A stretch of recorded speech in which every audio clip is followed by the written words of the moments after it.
We're talking today with Larry Luman, a volunteer at Baxter Regional Medical Center. Larry, how long have you been a volunteer at the hospital? Oh, I think I joined in 2007, something like time frame. I'd have to go back and look. Okay. I'm going to start all the way back. What brought you to the Twin Lakes area? Well, it's interesting. I retired from my employment in April of 2005, and we had started construction of a house. We bought a lot. I'm going to go back further. Oh, good. We visited. Okay. We love were looking for a place with water and mountains. And my son lives in Hickory, North Carolina, and of course we would like to be close to them. And we went out there a couple of times and shopped around and couldn't find anything that met our requirements that didn't require me to go back to work again. Yeah. So you can have it, but you're going to have to right, work. yeah, you have to pay for it. So we were living in Dallas at the time, and in spring, as you well know, there's inserts in the newspaper put out by states. There's Louisiana has a little flyer, Arkansas has theirs. Yep. It's divided into sections. So I was going through it, and I just happened to run into the one that had Ozarks, and then there was this little tiny thing in there. It says Mountain Home, and it had retirement, Mecca, and water, and so forth. So I got on the Chamber's website, and which at the time was really pretty nice. And my wife and I, we had a motorhome, and so we said, let's just go. So we took, she was still working, but she'd take time off, and we took off and came up here, and one of the realtors at Gilbert Realty had locked into the Chamber website. So she saw that we were coming, and she called and said, well, I'll just show you around. So we met with her and spent one day looking at lake property, trying to find something with a view that would be only full-time and not part-time view in a price range that was acceptable. And she said, have you ever thought of a river? And we had not thought of that, so she took us to a couple of river sites and took us to this place down here in Gassville on Grassy Drive, and we found this lot, and it was for sale, and we bought it the next day. it was one of those things. If we, you're home. We knew where we wanted to be and what happened. So that was in 2002, and then we moved in 2005, and she was in a trade and barter business, and she tried to work it from here, and that didn't work, so she sold her business, and we were both officially retired in 2006. Oh, how wonderful. And music to my ears. Yeah, I know, yeah. One of these days you'll be you'll be able to do that. It's nice, yeah. All right, and so then with hospital I think it was like 2007, 2008, something like that. How'd you hear about it? Do you remember? Oh, if you live here for a while, you can't not hear about it. Yeah, and I'm not sure. I don't think I had any friends. I think I just thought about it might be fun. And I went out and met with Becky Rose, and she explained it all to me. Becky Rose is the head of our volunteer services. She's awesome. Yeah. And so she explained it to me, and she said, "What would you like to do?" And I said, "Gee, anything that can, be fun." And I got lucky. They put me up in 3 East, the acute inpatient rehabilitation unit, because I saw a lot of volunteers sitting around, and they sit there at the meet greet people, and then they have things to do, and they're working in offices and stuff like that. And I didn't want to spend 4 hours sitting, and this just worked out fine. I just love the place. Yeah, you've been there ever since, haven't you? I have, yeah. And I know they're thankful to have you up there. Well, I know. To me, it's family anymore. I know who's ill. I know what their illnesses are. I've been seeing grandbabies being born, and then people are pregnant and brought their pictures of babies in. So even the nurses that have moved on to different units, I'll see them in the hall. Hi, Larry, how are you? We talk. So it's really fun. It is, and that's the whole difference between. You've lived in big cities, as you mentioned. Yes, so most of my life. I have as well, and that's the beauty of this area and of our hospital is that sense of family. Yes, it's wonderful. Oh, it is. Yeah, it's our family taking care of yours. It really, truly is because our nurses, our physicians, our volunteers, everybody, it's just like it's your grandma, it's your mom, it's your dad, it's your sister, brother. Right. That's how everybody's taken care of. And that's the uniqueness. That's not all over the country. That's true, yeah. We could attest to that, for sure. My wife and I, neither one have family here.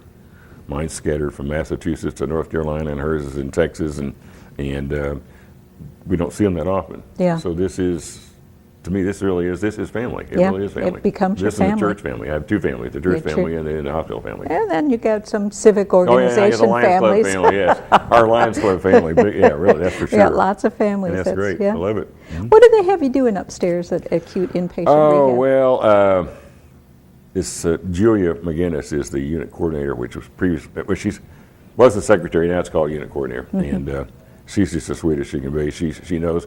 I usually come Tuesday afternoons, but I asked them one time if I could switch, and they all started laughing, and they said, "You're a volunteer, you can come anytime you want to." But that's not the first time I've heard that question I from know. volunteers. So sometimes I'll come in on Thursdays, but generally it's Tuesday afternoons. And because it's the rehabilitation wing, there's a dining room with a full kitchen and a refrigerator. And the refrigerator is where they have the milk and the juices and the ice creams and things like that. So one of the first things I do is I get a reorder sheet and I go in and check and restock the refrigerator. And that's restocked out of a cabinet where we keep stuff. And if the cabinet's low, then I'll place the order and we'll order up stuff from food service. And usually it'll get there that afternoon so I can put it all away. So that gets restocked, and including the soft drinks and the sugar packets and the creamers and things like that.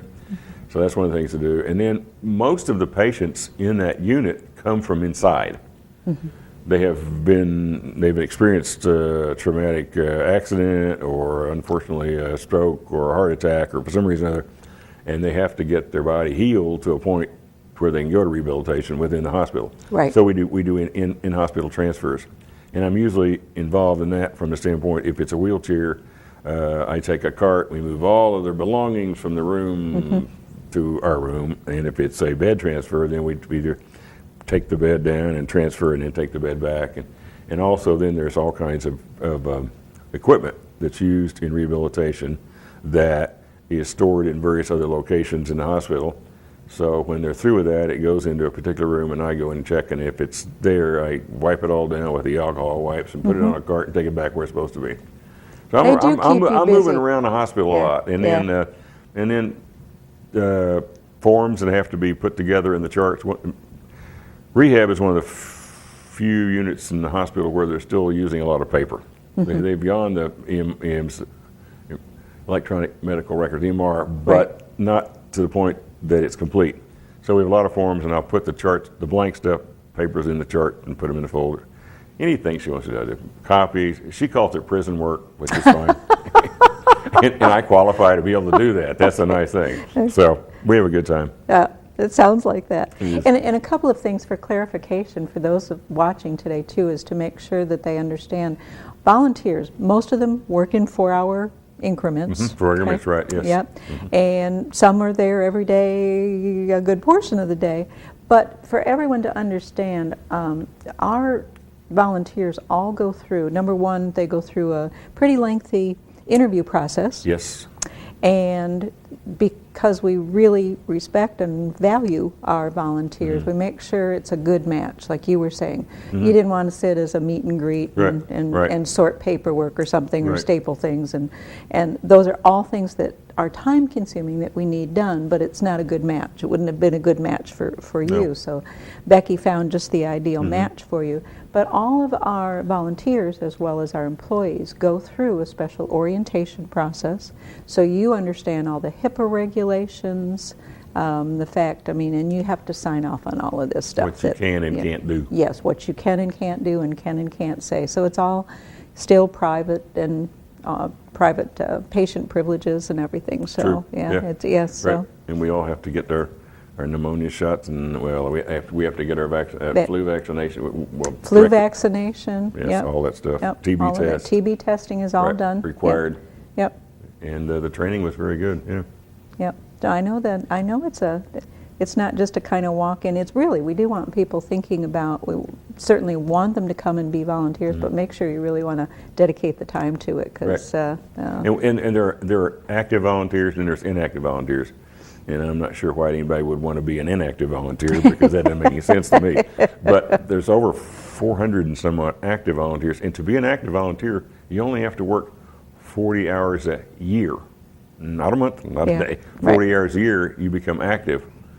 Well, I do it once a week, but I know there are some people there that only come in once a month. So that would do it, you know, so. And there's a lot that are only here seasonally. They may only right. be here in the summer. That's true. And that's great. That's true. Come and volunteer. That's true. If you go someplace else for the winter, that's okay. We're thrilled to have you for the summer. So, true. That's right. or vice versa. Although I don't know why anybody would stay here No, I in the winter. understand too. Yeah, that's right. I saw a couple that I know that they live in Wisconsin in the summertime, and they live in Bull Shoals in the wintertime, and they were in the hospital volunteering. So they're here, they're seasonally. Well, yeah, That's seasonal. but Wisconsin I in know. winter.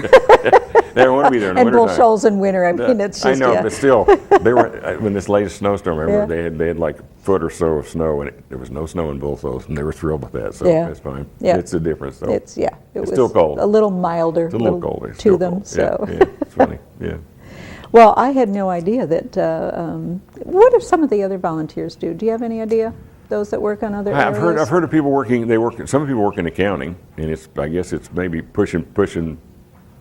I hate to use the word paper pushing, but that's Yeah, what. well, there's paper I'm sure pushing. there's people where they can use their computers and they Sure. enter data, and there's data processing, and then a lot of them work in. There's the drivers of the shuttles now. The Oh, shuttle good. drivers. Well, let's talk about that more as soon as we come back Okay. from this All short right. break. We'll be right back. Just need to take a short break.